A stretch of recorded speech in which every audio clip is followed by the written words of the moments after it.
আসসালামু এভরিওয়ান, আশা করি সবাই ভালো আছেন। দেশ এবং দেশের বাইরে থেকে যারা আমার ভিডিওটা দেখতেছেন সবাইকে আন্তরিক অভিনন্দন ও শুভেচ্ছা। আজকে আমি আপনাদের যে বিষয়টা নিয়ে আলাপ আলোচনা করব সেই বিষয়টা হচ্ছে গরু কেনার আপনারা কোন কোন লক্ষণ দেখে আপনারা গরুটা ক্রয় করবেন, গরু কেনার টিপস। ঠিক আছে, আপনারা যদি কিনতে লাভবান না হন তাহলে আপনারা ক্রয় করে কখনো লাভবান হতে পারবেন না। আপনাদেরকে একটা জিনিস মাথায় রাখতে হবে, গরু কেনার সময় আপনাকে দেখে শুনে বুঝে ভালো জাতের ভালো মানের বৈশিষ্ট্য দেখে আপনাদেরকে গরুটা ক্রয় করতে হবে। এখন যদি আপনি কিনতে লাভ না করেন তাহলে আপনি কিন্তু বেচা লাভ করতে পারবেন না। ঠিক আছে, তা যাই হোক, একটা ভালো ষাঁড় কিংবা একটা ভালো বকনা কিংবা একটা ভালো গাভী চেনার বৈশিষ্ট্য আপনারা কি কি লক্ষণ দেখে আপনারা গরুটা ক্রয় করবেন, আর এই লক্ষণগুলো দেখে যদি আপনারা গরুটা ক্রয় করেন আশা করি আপনাদের লস হবে না, খামার করে কোনোদিন লস হবে না।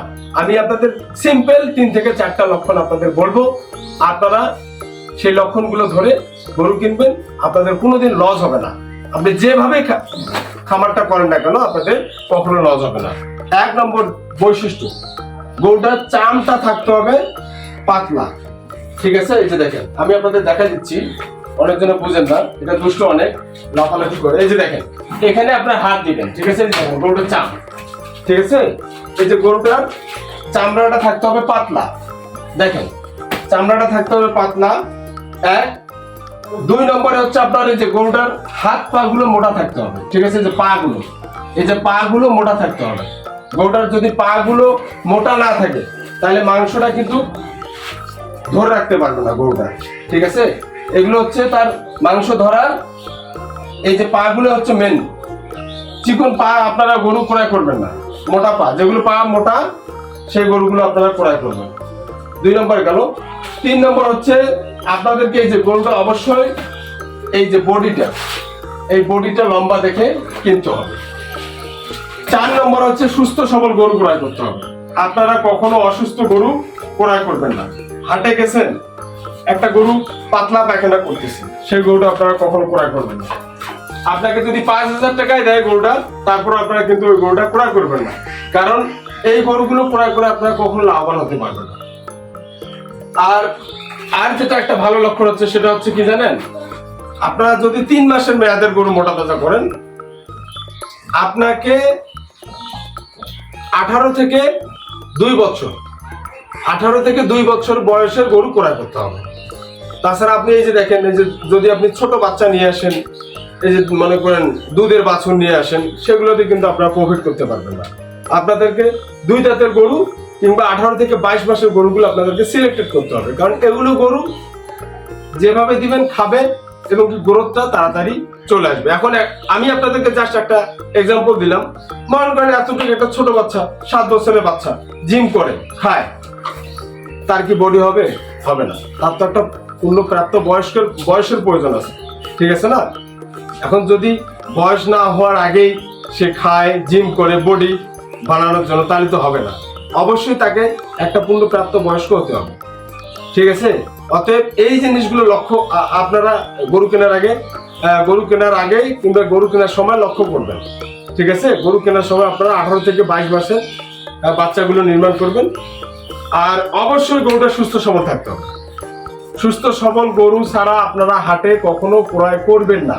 ঠিক আছে, আর দ্বিতীয় কথা হচ্ছে আপনাকে যে গরুটা ভালো লাগবে, মানুষের কথা শুনবেন না। যেটা আপনাকে ভালো লাগবে সেটা আপনার ক্রয় করবেন। আপনি যদি মনে করেন আমি এই গরুটা ক্রয় করে লাভ করছি, জিতেছি, ওকে, জাস্ট না, আর কোনো কিছুর প্রয়োজন নেই। ঠিক আছে, আমি আপনাদেরকে বললাম। আর এই যে গরুটার হাড়গুলো থাকতে হবে মোটা। ঠিক আছে, এই যে দেখেন এই গরুটা কিন্তু আমি দেখেন 66,000 টাকায় ক্রয় করছি এই গরুটা। ঠিক আছে, আমি 66,000 টাকায় এই গরুটা ক্রয় করছি। আশা করি আমি 3 মাস পালন করব। পালন করার পর কয় টাকা লাভ হয়, কত টাকা লস হয়, কত টাকা আমার খরচ হয়েছে, সম্পূর্ণ আপনাদের ভিডিওতে দিয়ে দেবো, জানাই দেবো। ঠিক আছে, এই দেখেন আমি 66,000 টাকায় গরুটা ক্রয় করছি মাত্র এই যে 7 থেকে 8 দিন হচ্ছে। আর এটা ক্রয় করছি 64,000। ঠিক আছে, এটা ক্রয় করছি আমি 64,000 টাকা। এটা ক্রয় করার হচ্ছে 2 থেকে 3 দিন। এই 2 থেকে 3 দিন এই গরুটা করার পরে আমার হচ্ছে দেখেন আমার গরুটা নির্মাণ দেখেন আমি সিলেক্টেড করে দেখেন চাম কিন্তু অনেক পাতলা। আর এই যে দেখেন গরুটা যেহেতু আমি মোটা তাজা করবো 3 মাসের মধ্যে একে বিক্রি করবো। দেখেন এখন বর্তমান কিন্তু একেবারে কঙ্কাল, শরীরে কিন্তু মাংস নেই। আমি আশা করি গরুটাকে 4 থেকে 4.5 মণ মাংস ধরে আউট করে দেবো 3 মাস কিংবা 3.5 মাসের মধ্যে, ঠিক আছে?